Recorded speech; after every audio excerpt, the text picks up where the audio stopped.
Hey guys, and welcome to this video on the two-point form of a linear equation. So let's do this.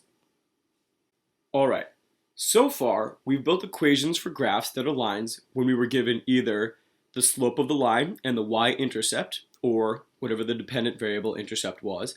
That gave us the slope-intercept form of a linear equation. We've also built equations when we were given the slope of the line and any point on the line. That gave rise to the point-slope form of a linear equation. Now we're going to explore how to find the equation of a line given any 2 points on the line. And here's what our general strategy is going to be. First, use the 2 points to determine the slope of the line. Then, use that slope and either of the 2 points to create a point-slope equation for that line. So let's do an example. Let's find the equation of the line containing the points 2, 3, and 5, 8. So first things first, let's go ahead and draw these on a set of axes so we can actually see them.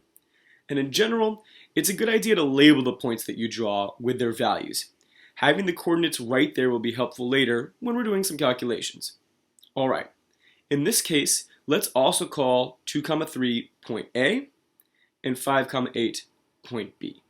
The first thing we want to do is use these two ordered pairs to find the slope of our line. Perhaps you've already counted it out on the graph and have already found the slope. But even so, let's go through how to find it using a few calculations, because later it's going to be a lot harder with crazy ordered pairs and we won't be able to just count it out on our graph. Recall our definition of slope. The slope of a line equals the change in the y values over the change in the x values. So from these 2 points, all we have to do is find the change in the y value and change in the x value, and we're good to go. Let's start by going in the direction from point A to point B. And first, let's start by finding the change in our y values. In order to find the change in some quantity, you take wherever the quantity ended up and subtract where it started from, and you'll find the change in that quantity. In this case, since we're starting at point A and ending at point B, the change in y will be the y-coordinate of point B minus the y-coordinate of point A. So 8 minus 3 equals 5. Next, let's find the change in the x values. Using the same strategy as before, we find that the change in our x value going from point A to point B will be the x-coordinate of point B minus the x-coordinate from point A. So we've got 5 minus 2 equals 3. So we have our change in y and our change in x, so we're ready to find the slope. The slope in this case equals 5 over 3. Now that we have the slope, all we need to do is use that and either of the points to create our equation using the point-slope form of a linear equation. So the two options we have for the equation of our line is y minus 3 equals 5/3 times the quantity of x minus 2, or y minus 8 equals 5/3 times the quantity of x minus 5. Now note, we may be a little concerned that because we have two different equations, maybe they don't mean the same thing. But note, if we put either of them into slope-intercept form by solving for y, we end up with y equals 1/3 plus 5/3 times x. So they're the exact same equation, just written a little bit differently. Alright, so we actually found 3 different equations, all of which will have a graph that's the line containing the points 2, 3, and 5, 8. Awesome. Now note that we absolutely could have gone the other way to find the slope, going from point B to point A. And I'd like to take us through it real quick because it'll be really helpful for later. First, let's start with a change in our y values. In this case, to find the change, we'll take the y-coordinate from A and subtract the y-coordinate from B. So 3 minus 8 equals negative 5. Note, it's clear that the length of this side is 5 units. Of course it's not negative 5 units. But we want to label it with the change in y. It's not the length. That's why we label it with a negative number, because obviously going from point B to point A, the change in our y value was negative. Similarly, to find the change in x, we take the x-coordinate from A and subtract from it the x-coordinate from B. So 2 minus 5 equals negative 3. Of course, the length of this line is not negative 3 units. Negative 3 represents the change in our x values, going from point B to point A. So now that we've got our change in y and our change in x, we're ready to find the slope. The slope equals negative 5 over negative 3, which is of course the same as 5 over 3. And that's why it doesn't matter the direction that we go from point A to point B or point B to point A, we find the exact same slope, and hence we would have found the exact same equation. All right, let's try another one. Now let's find the equation for the line containing the points -7, 6 and 3, 1. Again, first thing we want to do is draw these points on our graph. Let's label them with their coordinates, and now let's use these to find the slope. Again, let's call -7, 6 point A and 3, 1 point B. All right, let's start by going from A to B. Of course, we already know that our slope is going to be negative, because if we drew a line from point A to point B, it would slope downwards as we read it from left to right. Okay, let's start with a change in the y values. Of course, going from point A to point B to find the change in the y values, we're going to do 1 minus 6, which equals -5. So our change in the y values here is going to be -5. Now let's find the change in our x values. Of course, the change in our x values is going to now be 3 minus -7 for a grand total of 10. So our change in the x values is 10. And that makes sense just looking at these points. Of course, going from point A to point B, we've gone down, so our change in y should be negative, but we've also gone to the right, so our change in x should be positive. So we find our slope to be the change in y over the change in x, so -5 over 10, which simplifies to -1/2. So the slope of this line is -1/2. And now we can use that slope and either of these points to go ahead and find our equation in point-slope form. Of course, we could have gone the other way as well. Let's start by finding the change in our y values. The change in our y values will now be 6 minus 1 for a grand total of 5. What about the change in our x values? To find the change in our x values, we're going to do -7 minus 3 for a grand total of -10. Note that this totally makes sense again. And going from point B to point A, we've moved up. So of course our change in y should be positive. But we've also moved left. So of course our change in x should be negative. Now we find that our slope is the change in y over the change in x, which is +5 over -10, which of course again simplifies to -1/2. So whichever direction we went in, we found the exact same slope. So of course we found the exact same equations. All right, one more example before we generalize. Please find the equation of the line containing the points -105, 58 and -102, 67. Now these points are way off our regular 10 by 10 axes. Now we're going to graph them anyway, and it's going to really help us find the slope and therefore the equation. But I think this example helps show us that we need a general strategy to find the slope of a line just given the two coordinates, even when we can't see them. All right, anyway, let's label -105, 58 point A and -102, 67 point B. First things first, let's find the slope. All right, let's start by going from point A to point B. So our change in the y values is going to be 67 minus 58, or 9. Our change in the x values is going to be -102 minus -105, which ends up being 3. Now let's always take a second to take a step back and say, does this make sense? Yes. Going from point A to point B, we've definitely moved up. That means our change in y should be positive. And we've definitely moved to the right, so our change in x should also be positive.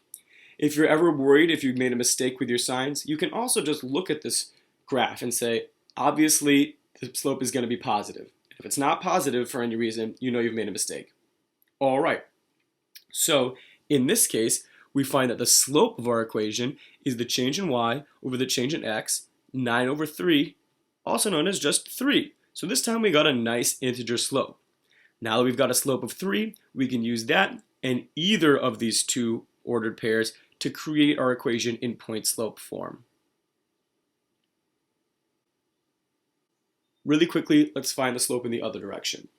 All right, now our change in the y values now is going to be 58 minus 67 for a grand total of -9. Of course, the length of this line is not -9. -9 is the change in our y values.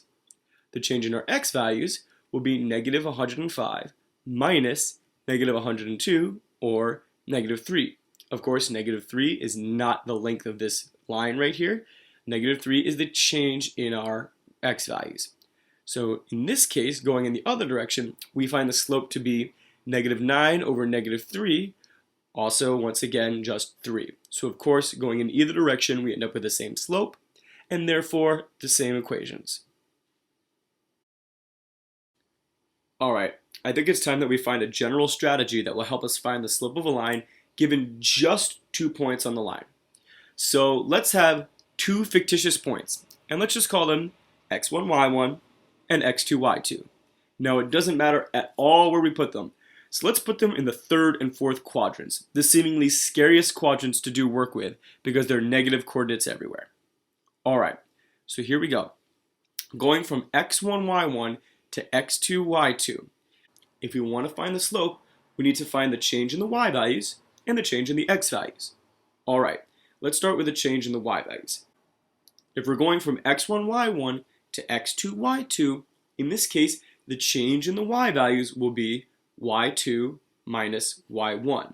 This is the exact same strategy we've done every single time so far. It's just this time we don't have any specific coordinates. We're working with all variables here.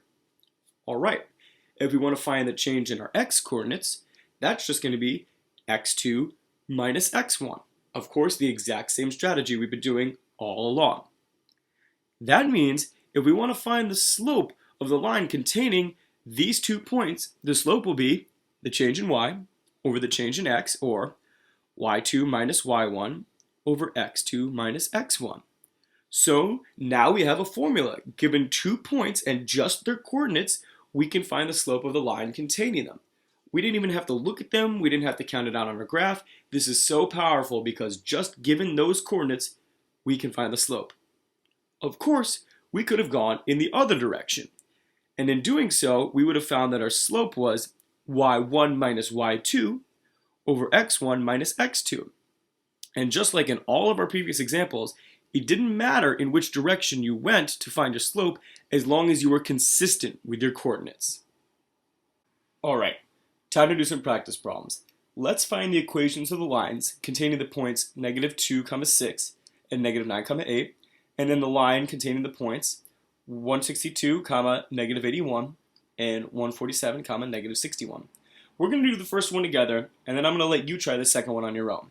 So one thing I really like to do, even though we know the formula for finding our slope given 2 points, what I like to do is label these points as x1, y1 and x2, y2. There's nothing particularly difficult about using the slope formula, but it's really easy to get mixed up with which is an x value and which is a y value, and wait a second, in what order was I going again? And now that we've gotten these points labeled, it should be a lot easier to find our slope. So we know that our slope is going to be y2 minus y1 over x2 minus x1. And so all we need to do now is substitute in the appropriate numbers and we'll find the slope no problem.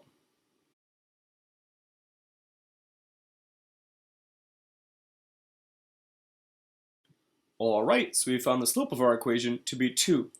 One note, we've got to be really diligent about all of our negatives. It's very easy to make a mistake when you're subtracting a negative and forgetting that it's a negative number. Be very diligent about all your negative numbers in this case. Of course, if we had done it in the other direction, we would have ended up with the exact same slope.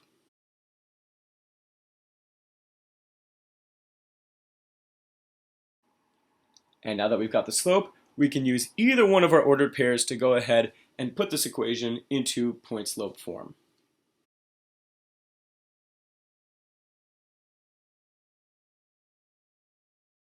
And of course, if we put either one of these equations in a slope-intercept form, we'd end up with the exact same equation. Alright, so now why don't you take a crack at finding the equation for the line containing the points 162, negative 81, and 147, negative 61. I would say don't worry about putting the equation in the slope-intercept form. If we can get it in point-slope form, that should be good enough. So why don't you pause the video and take care of it, and when you're done, play the video and we'll reconvene.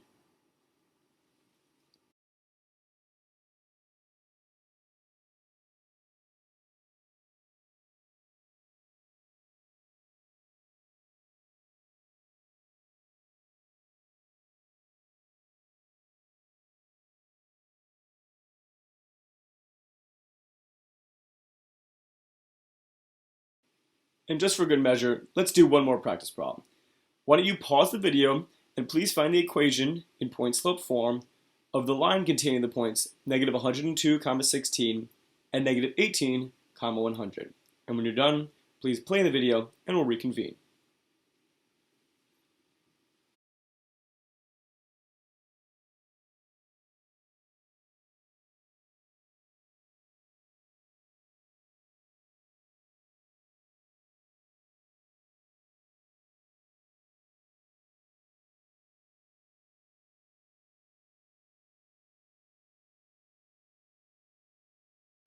Alright guys, that's it for this video. I hope you found it helpful and I hope you enjoyed.